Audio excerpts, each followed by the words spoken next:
Jeff bounced around a lot from job to job and group to group as a young adult. And it made sense, too. There was brokenness in his home. He had a really tough time connecting with his dad. And he was socially awkward. It seemed impossible to find the right group of people that would just accept him for who he was. His mom took him to church a few times growing up. He knew a little bit about Jesus, enough to form some misunderstandings anyway. And one of those misunderstandings was a belief that God was distant and that God expected him to be completely selfless. That feeling of God's love and personal care was something that was elusive to him at best and foreign to him at worst. Past experiences had convinced him that his lot in life was to live as a sufferer and that God wasn't interested in his joy in the present life. Maybe some of you can relate to Jeff. Whether or not you've ever believed that God didn't care, maybe there was at least a time in your life that it seemed that way. Perhaps your faith felt soulless, like you were buried under the weight of expectations but were given no meaningful experience in return. So far in our examination of Jesus' Sermon on the Mount, we've seen that God privileges a peculiar kind of people. These people live lives that are unnatural but beautiful. They don't put on an act. They are sincere and participate wholeheartedly in the life God calls them to. They are called blessed. But they are mostly considered blessed because of what they will receive. So many of the blessings are reserved for the future in their fullest sense. When the future seems so far off, it begs the question, will God care for my needs now? That's not a theoretical question. When people cannot see God meeting their needs in the present, they are tempted all the more to abandon the beautiful life. When they're hungry and do not have food to eat, they steal. When they're lonely and have no one to connect with, they look for false intimacy. When they are not respected, they look in the wrong places to be esteemed. Do these things matter to God? Does He expect us to grin and bear it? Does God care for our needs now? This question appears to be at the heart of the next part of Jesus' sermon. He assumes that his listeners might be tempted to veer from the beautiful life when it looks like certain needs can be better met elsewhere. So Jesus goes after the topic by anticipating 3 sub-questions, each of which we'll take in turn. The first question is this: God, if I give my whole self, will I have somewhere to belong? Like my friend Jeff, most of us find ourselves trying to fit in. We want to be a part of a community that accepts us. It's a vital part of our identity. For 3 years, I served as a mentor in a program that connected adults to preteens in one of the poorest places in America. The goal was to build meaningful relationships with them over the course of several years to help curb drug use, teen pregnancy, and high school dropouts. In one of our training sessions, we learned that the young boys in that community especially sought after some trademark or tag that can distinguish them from the other boys.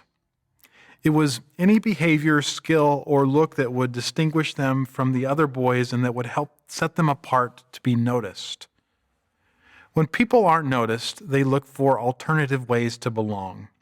They might try to become someone they aren't just for the sake of the attention. They become pretenders. Jesus used another word that has more of a negative connotation but means the same thing: hypocrites. In Matthew 6, 1-4 and 16-18, Jesus said, "Be careful not to practice your righteousness in front of others to be seen by them. If you do, you will have no reward from your Father in heaven. So when you give to the needy, do not announce it with trumpets as the hypocrites do in the synagogues and on the streets to be honored by others. Truly, I tell you, they have received their reward in full. But when you give to the needy, do not let your left hand know what your right hand is doing, so that your giving may be in secret. Then your Father, who sees what is done in secret, will reward you. And when you pray, do not be like the hypocrites, for they love to pray standing in the synagogues and on the street corners to be seen by others. Truly, I tell you, they have received their reward in full. But when you pray, go into your room, close the door, and pray to your Father who is unseen. Then your Father, who sees what is done in secret, will reward you. When you fast, do not look somber as the hypocrites do, for they disfigure their faces to show others they are fasting. Truly, I tell you, they have received their reward in full.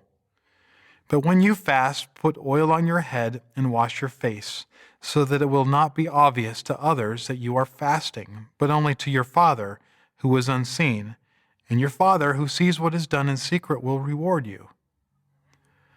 Who would have thought that giving, praying, and fasting could be such dangerous activities? We know from our time in the Sermon on the Mount that the life Jesus offers involves more than outward activities. We shouldn't give, pray, and fast out of obligation. Jesus invites us to do those out of a renewed heart. But it's easy not to. And it's easy not to because the heart can use them for other purposes. Notice 3 key phrases that Jesus uses to call out bad motives that can easily creep in: to be honored by others, to be seen by others, and to show others. Is there a way to find belonging without putting on a show for others? Twice Jesus reminds them that the Father is unseen. That wasn't news to Jesus' listeners. They believed that God is spirit and that no one had ever seen God. When God appeared to Moses, he said, "You cannot see my face, for no one may see me and live." The Father's being unseen may indicate something about his disposition.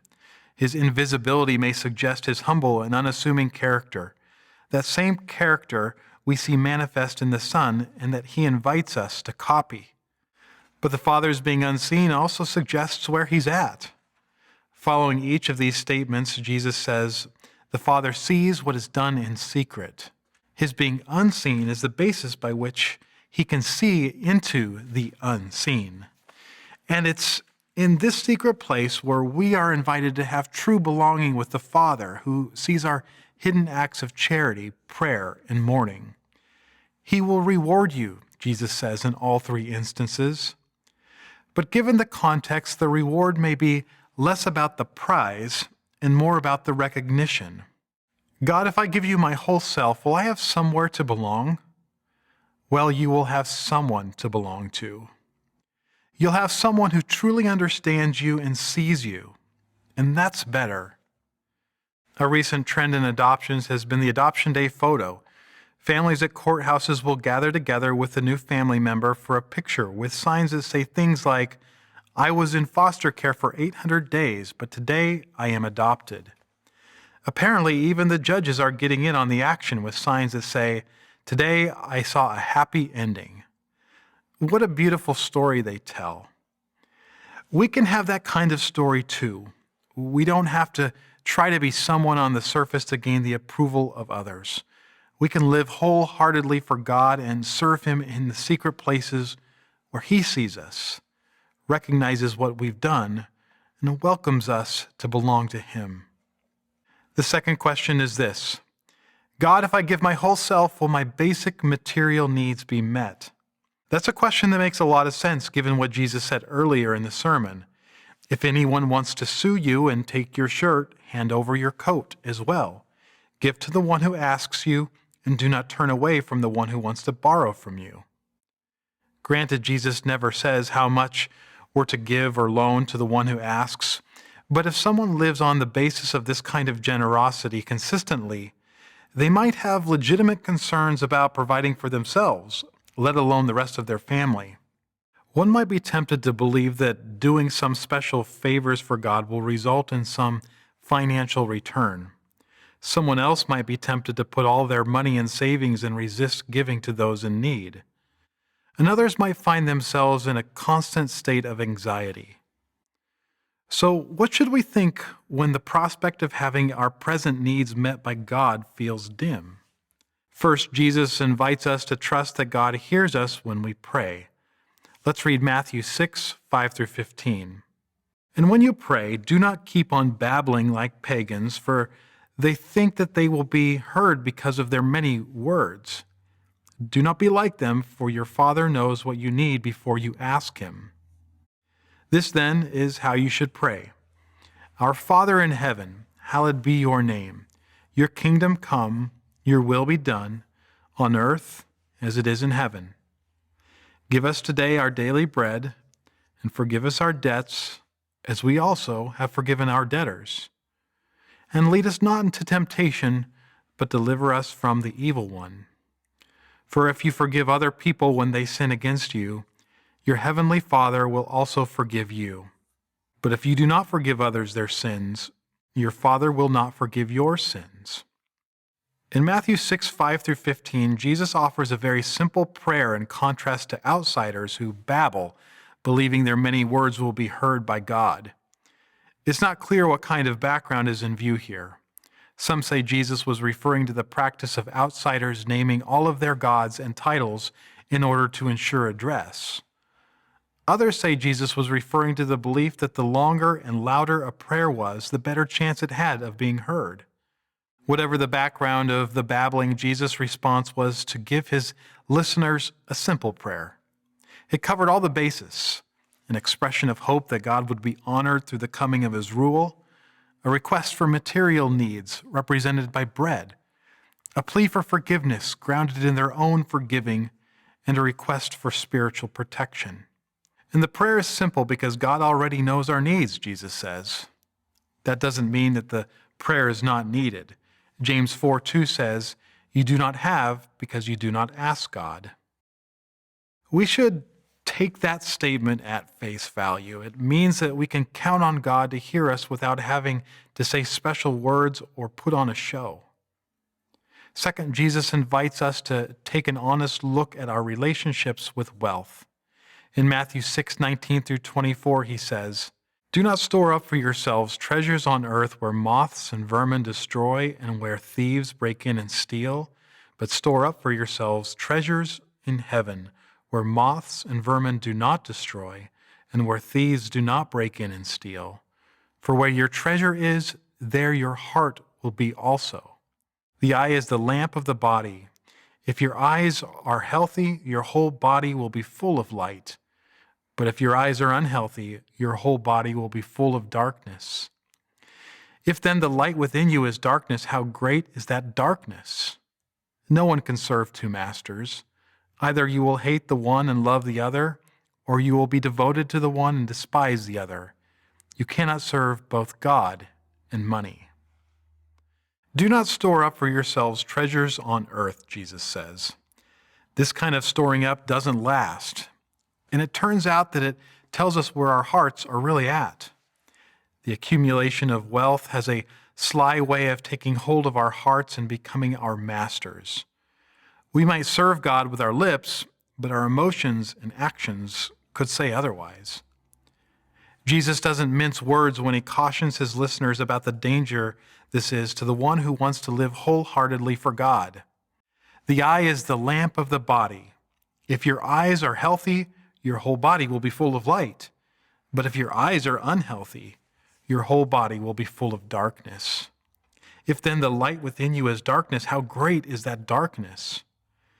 Jesus uses the eye, which brings in light, as a metaphor for that part of us that seeks and desires. What one desires and seeks determines a person's spiritual health. It brings light to the whole self. But what if all it takes in is darkness? It turns out that the soul can be a very dark place. We often hear that Americans are some of the wealthiest people on earth. It has even been said that if America's poor were a nation, they'd be among the richest countries in the world. Why then do so many Americans feel differently as they struggle to pay for the rent or meet their monthly mortgage? The reality, it seems, is a bit more complicated. Wealth is not just determined by income.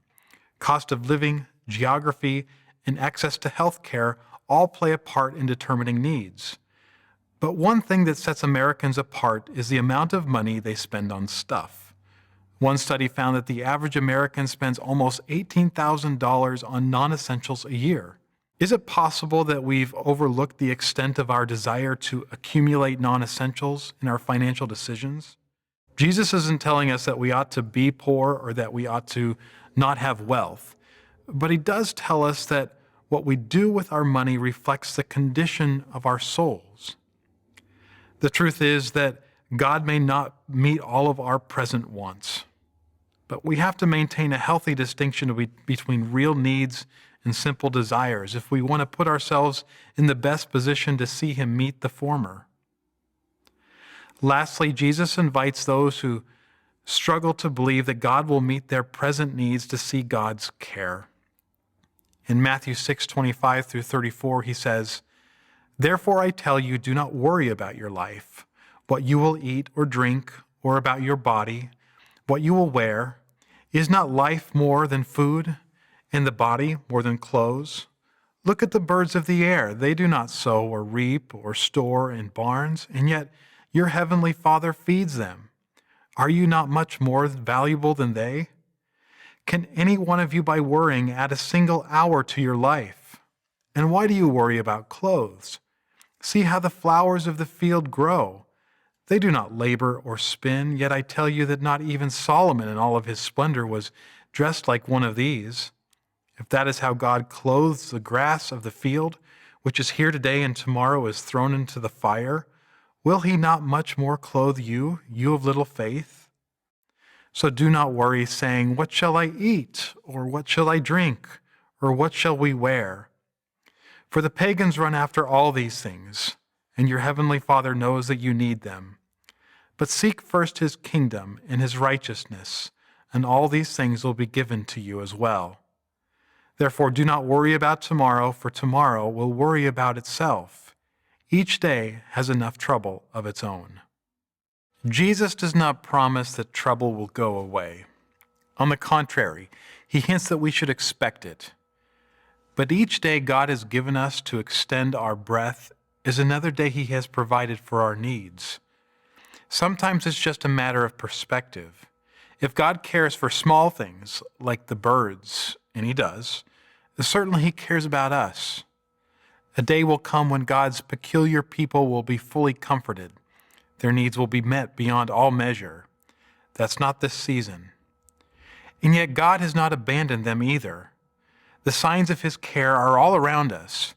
And if we can see them and accept them, we'll be free to focus on the things God wants us to focus on, His kingdom and His righteousness instead. God, if I give my whole self, will my basic material needs be met? God knows what we need before we ask. He knows them better than we do, and He cares. He will provide what is necessary for us in this life for as many days as He's given us. And the evidence is all around. In the present life, God ensures us that we'll have someone to belong to and that we have someone who will care for us. But when those relationship and physical needs are met, we often find ourselves wrestling with questions of purpose. The third question is this: God, if I give my whole self, will I be able to be a meaningful contributor? Before my freshman year of high school, I decided to try my hand at baseball. Other than a failed basketball campaign when I was in 5th grade, I hadn't been involved in sports, so I was pretty behind the curve. The team had 9 good players, and 3 of us who weren't so great. But I was the best of the worst, and it just so happened that one of the good players left the team partway through the 20-game summer season, so I saw my chance. But one of the players who sat below me in the depth chart had a parent that wasn't happy about his bench time. So after a few legal threats against the coach, I found myself back on the bench watching the rest of our losing season unfold. The coach was surprised to learn that I wasn't coming back next season, but it was one of the easiest decisions I ever made. No one likes to sit on the sidelines. Certainly, there are ways we can meaningfully contribute to the team even if we're not in the spotlight. But for those who aren't meaningfully contributing in any way, their time doesn't feel worth it. That's why some of the easiest jobs have such a high turnover rate. Employees can feel meaningless. In what ways might we be a meaningful contributor to God's kingdom work? Unfortunately, kingdom work can be a little tricky. People who have just decided to take on the peculiar life Jesus offers may need some practice throwing the ball around a bit before they are game ready. There's a tendency for the excitement of joining to spring forth in untempered zeal. It could manifest itself in a tendency to correct people on the field. Your pitch was a little soft there. You have to keep an eye on first base.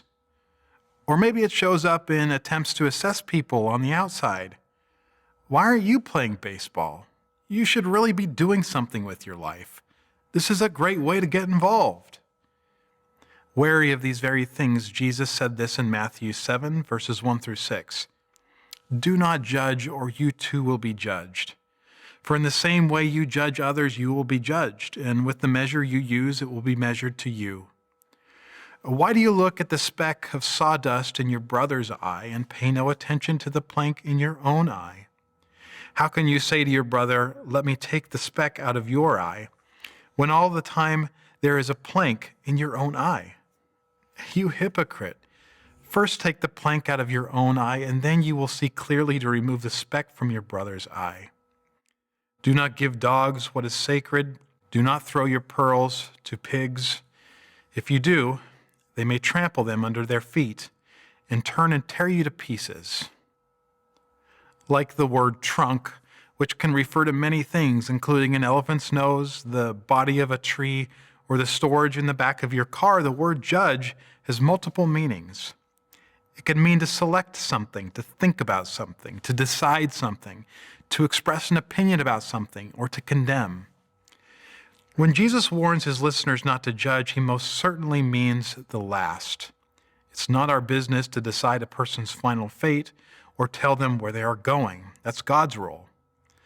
But that doesn't mean that we don't invite people to wrestle with the truth and think about those matters for themselves. That's especially true for those that are on the same spiritual journey with us. But Jesus adds another caution by asking us if we are really in a good place to be doing even that. Should I be criticizing someone for spending too much money at restaurants while I'm floating on my yacht? Should I be calling someone out for talking about how frequently they pray when I boast about how much money I give? Here's the thing. God doesn't quash our participation. He encourages us to be involved and help other people take on the wholehearted life Jesus calls us to. Perhaps that looks like you offering a gentle prompt. How do you think it made that person feel when you spoke that way about them? Maybe the question is more direct. Do you want people to see how you are treating your spouse and think that your God must not care about marriage?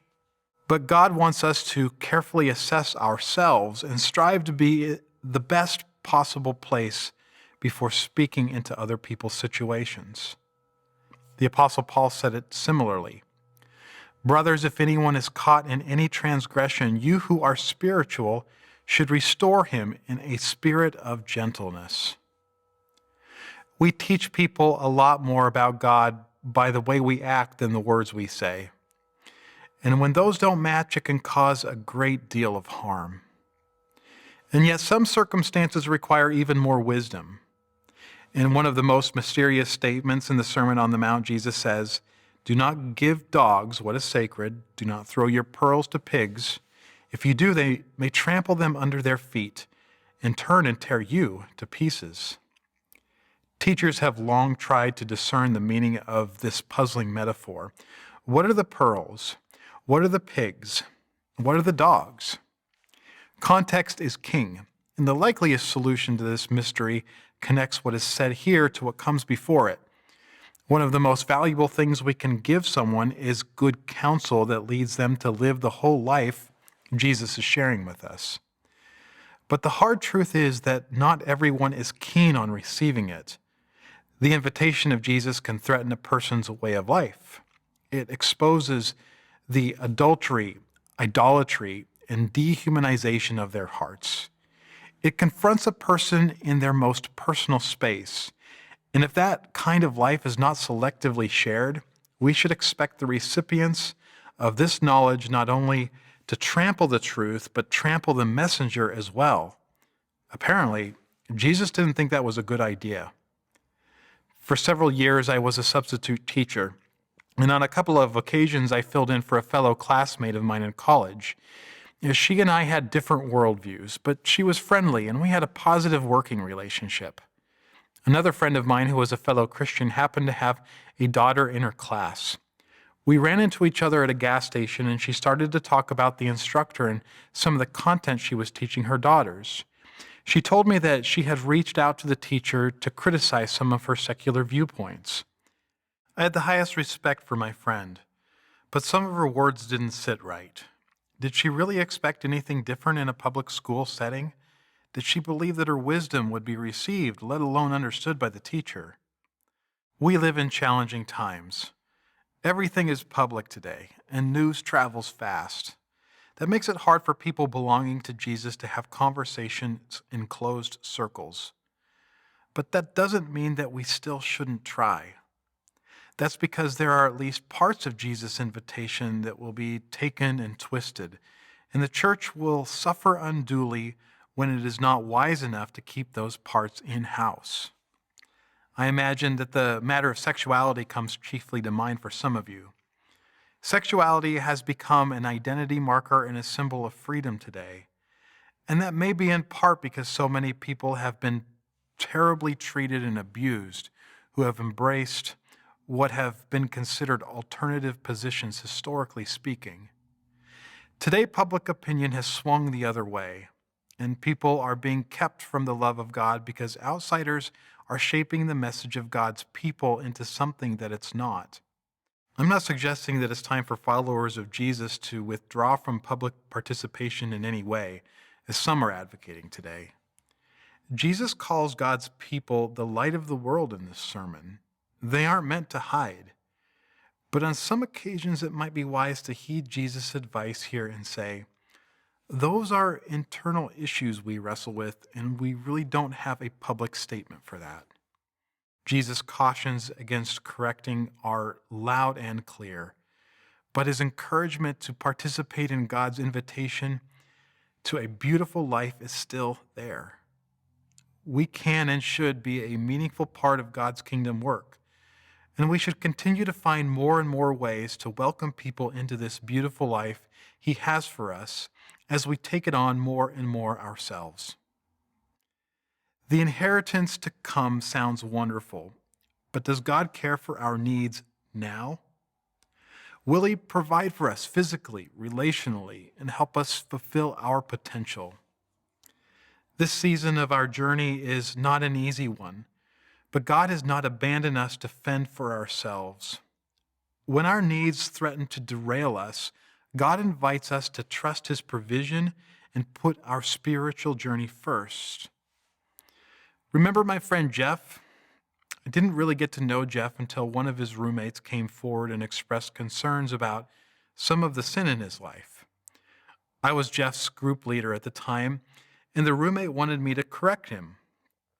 He had addressed the issues on his own, but Jeff didn't respond like he hoped he would. I was hesitant to use the same methods. I didn't really know Jeff that well. I wanted to hear his story, and I wanted to make sure he had a proper foundation. It turns out that Jeff was willing to meet and to spend some time together wrestling with some of what Jesus taught. His roommate happened to be doing the exact same thing he was accusing him of doing, so no wonder the advice didn't take. I learned about his struggles to connect and his belief about suffering. Over the course of our time together, Jeff dreamed that God was telling him to focus on yourself first, which was confusing given what he believed about God. But as we spent more time together, he told me it started to make sense. God wasn't telling him to be more selfish, but he was telling him to receive the personal care he needed from God to be all that he could be. He was telling him to receive the care he needed from God so that he could live more selflessly out of the abundance God had given him. And maybe God has a message for you too. Perhaps it's time again to consider the ways he cares for you, the opportunity to belong, the provision of your needs, and the prospect of being a meaningful part of something good. What might the next years of your life look like with a stronger sense that God is involved in your story and giving you all that you need to sustain this beautiful life? God is not watching us from a distance. He's a part of our journey, and He's here to see us through.